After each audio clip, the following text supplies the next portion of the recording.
नमस्कार विद्यार्थियों, हम आदिकालीन साहित्य की चर्चा कर रहे थे। स्नातक के द्वितीय वर्ष के पाठ्यक्रम में है आदिकालीन साहित्य का वर्गीकरण और हम उसमें रास काव्य और जैन काव्य दो प्रकार के काव्यों का अध्ययन कर चुके हैं।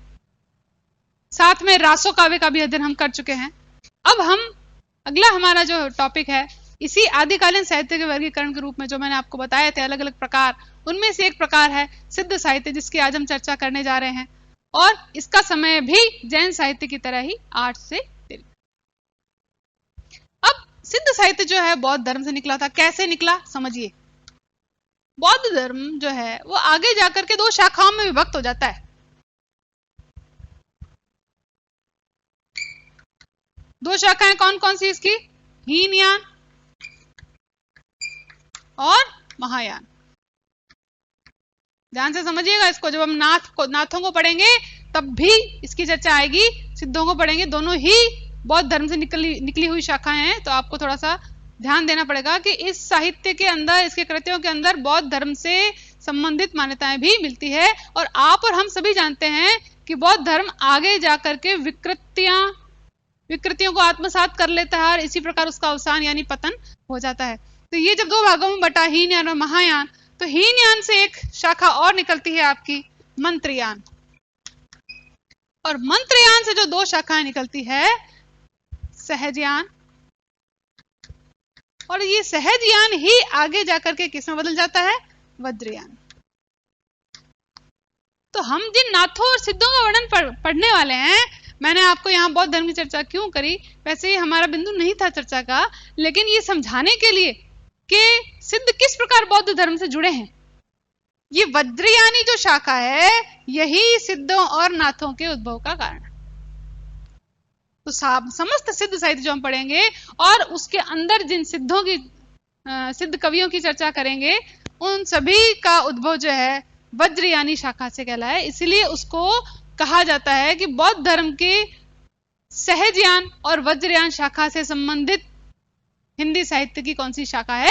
तो आपको जानकारी होनी चाहिए कि जब बौद्ध धर्म दो भागों में बढ़ता, बौद्ध धर्म के हीनयान, हीनयान से मंत्रयान, मंत्रयान से सहजयान और सहजयान ही आगे विस्तृत होकर के वज्रयानी शाखा बन जाती है और यहीं से सिद्धों का उद्भव देखने को मिलता है। और इसके अलावा मैं बताऊं आपको, आगे जाकर भक्ति काल में जो हम संत साहित्य पढ़ने वाले हैं ना, उसका बीज अब हमको सिद्धों और नाथों के साहित्य में मिल जाता है। यानी कि जो संत साहित्य है वो सिद्ध और नाथ साहित्य का ही आगे जाकर के विस्तृत रूप है। दूसरा, संध्या भाषा, जो इनकी भाषा थी, कहीं आपको संध्या मिलेगा, कहीं संध्या लिखा हुआ मिलेगा।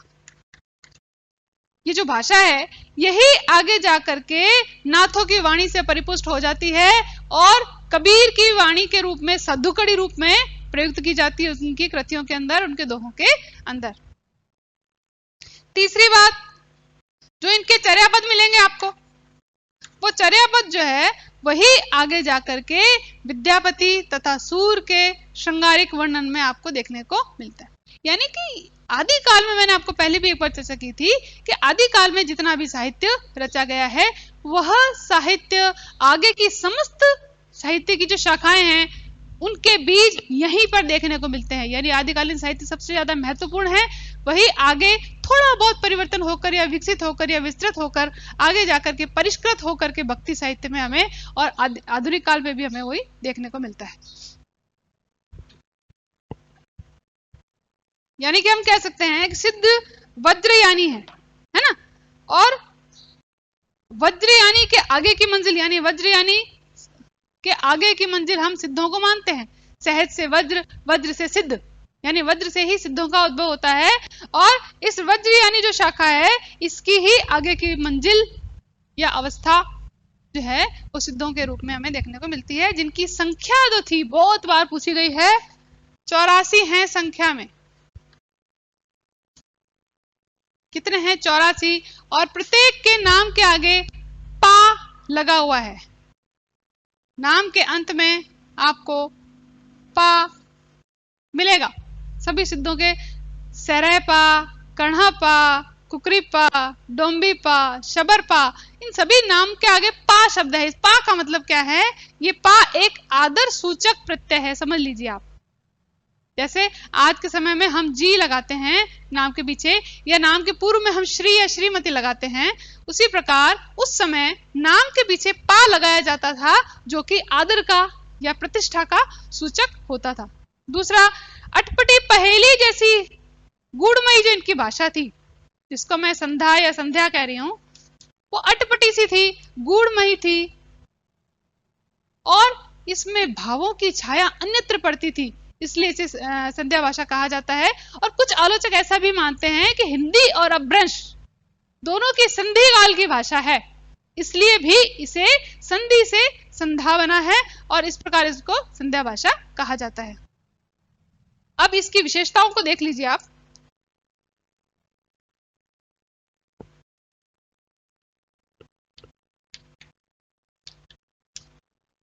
इसकी मुख्य विशेषताएं या मान्यता या सिद्ध साहित्य का आधार क्या है, इसके साहित्य में किस किस तरह के कृतियां पाई जाएगी, उन सभी की चर्चा आपको इस विशेषताओं में मिल जाएगी। वो है, सबसे पहला इनका जो नियम है, गूढ़ साधना पर बल, जो कि आपको आगे जाकर के नाथों में भी मिलेगा।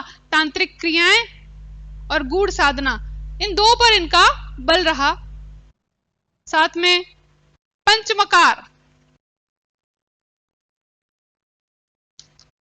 पंचमकार का वर्णन भी इनमें आता है सिद्धों के अंदर ही, जिसमें पंचमकार में है मास, मत्स्य,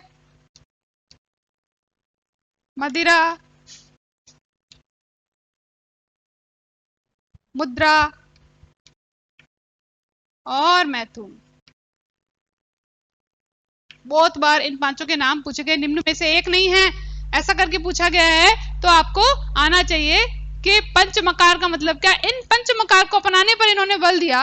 अब आप समझेंगे कि मदिरा क्यों, मांस क्यों, और मत्स्य है तो फिर मांस की जरूरत क्या है, मत्स्य भी तो मांस ही है, इसको अलग अलग नाम क्यों दिया।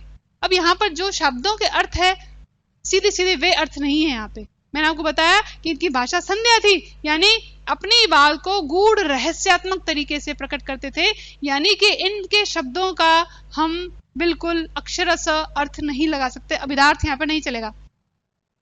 मांस का मतलब है प्रत्येक व्यक्ति मांस पिंड से ही बना है, मां के गर्भ से ही वो मांस को धारण कर लेता है, यानी उसका जो मूल है जिससे वो बना है उसकी चर्चा है यहाँ पे। दूसरा है मत्स्य, मत्स्य यानी वो मां के गर्भ से बाहर आकर के चंचल हो जाता है, यानी गतिमान हो जाता है। जिस प्रकार मत्स्य यानी मीन चंचल होती है, उस प्रकार वह उसको भी चंचल होना है। मदिरा, मदिरा का मतलब है जिस प्रकार मदिरा में नशा होता है, उसी प्रकार यदि ईश्वर प्राप्ति के लिए आप एक नशा लगाएंगे, एक लगन लगाएंगे, तभी उसकी प्राप्ति हो सकती है। मुद्रा से मतलब इनकी यौगिक क्रियाएं हैं, और इससे मतलब मुद्रा मतलब यौगिक क्रिया जो कि ज्ञान प्राप्ति के लिए, ज्ञान प्राप्ति के लिए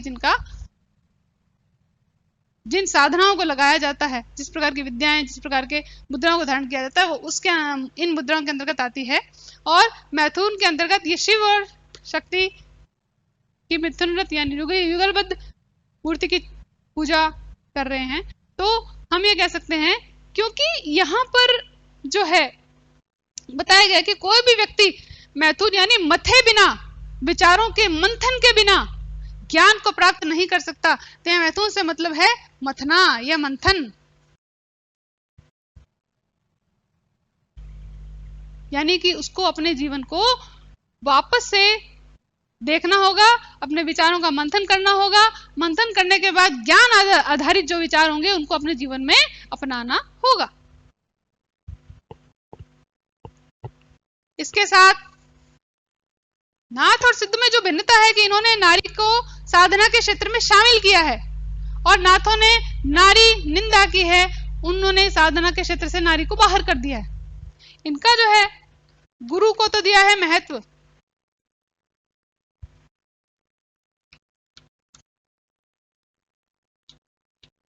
और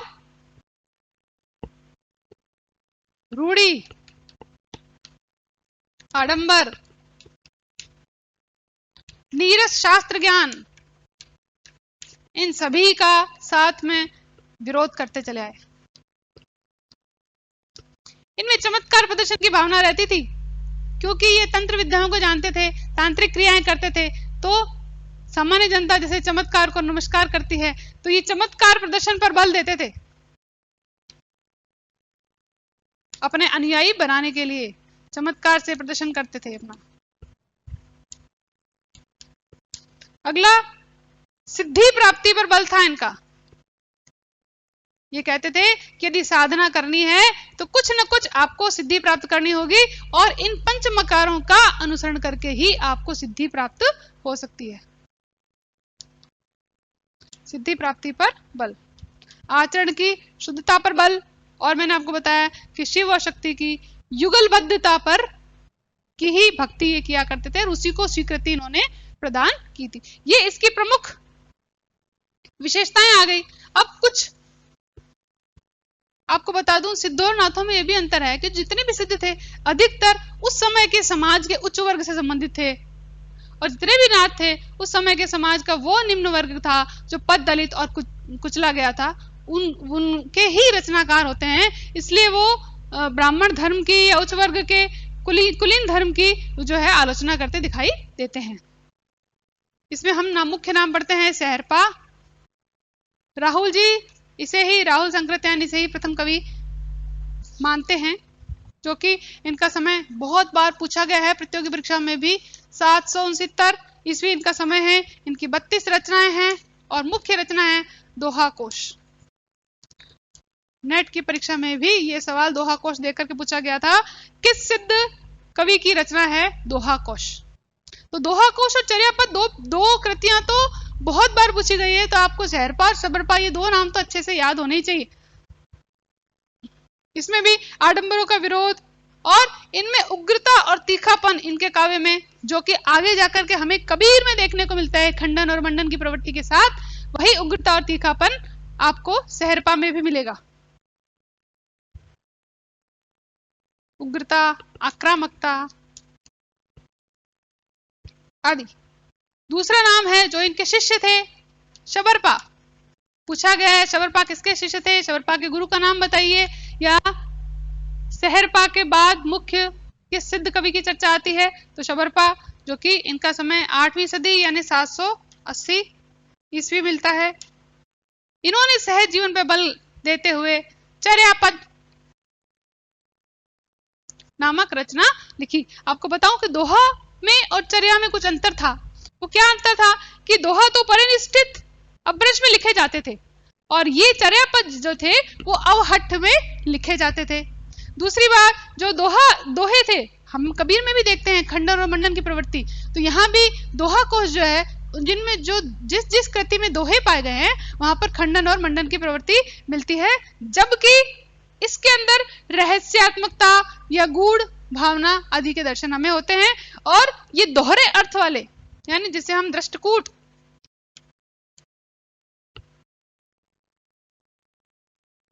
पद कहते हैं, जो हमके सूरदास के साहित्य में भी हमें मिलेंगे, है ना। सूर सारावली में हमें दृष्टकूट पद मिलते हैं। तो दृष्टकूट यानी उनका अभिधेयार्थ हम नहीं लगा सकते, उन शब्दों के पीछे जो लक्ष्यार्थ है उसको ग्रहण किया जाता है, यानी उसका अर्थ दोहरा होता है, गूढ़ होता है। ठीक है। तीसरा नाम जो है हम लेते हैं, जो इनके शिष्य हैं, लुइपा।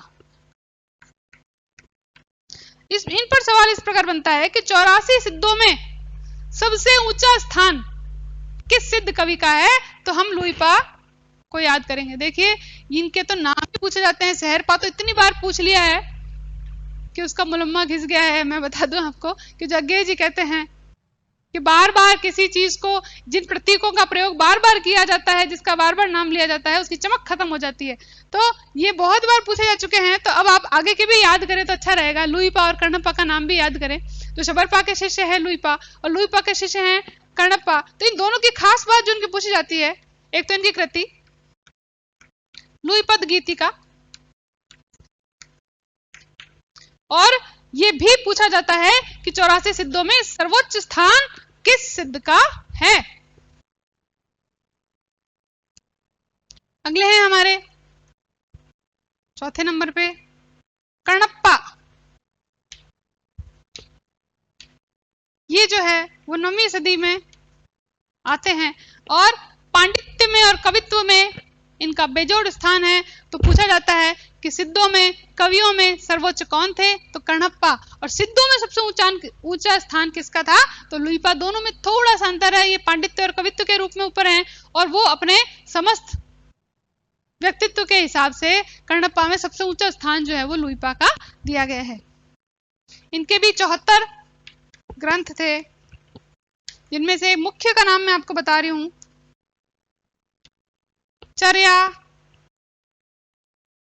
चर्य, विनिश्चय। ध्यान से देखिएगा, चर्य, विनिश्चय इनकी कृति का नाम है। और खास बात इनके बारे में है कि ये कवित्व और पांडित्य दोनों ही दृष्टि से सर्वोच्च स्थान पर थे। अगला है कुक्रिप्पा। के नाम याद करना आसान है क्योंकि हर एक के पीछे पा है। और मैंने आपको बताया पा मतलब उनको आदर के से देख करके बुलाया जाता था, इसलिए उनके नाम के पीछे जैसे हम जी और साहब लगा देते हैं, उस समय पा लगाया जाता था। इनके भी 16 ग्रंथ मिलते हैं और अंत में डोम्भिपा, डोम्बी गीतिका, जो कि नाम से पता चल जाएगा आपको कि डोम्भिपा की है, डोम्बी गीतिका। और अक्षर द्विकोपदेश, ये कई बार ये रचना पूछी गई, इसलिए मैं यहां पर आपको ले आई इस रचना को। अक्षर द्विकोपदेश,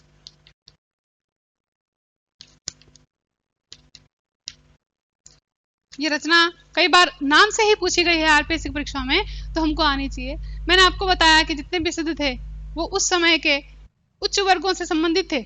आज मैं उच्च वर्ग निम्न वर्ग नाम नहीं लेना चाहिए, लेकिन उस समय का वह उच्च वर्ग कहलाता था।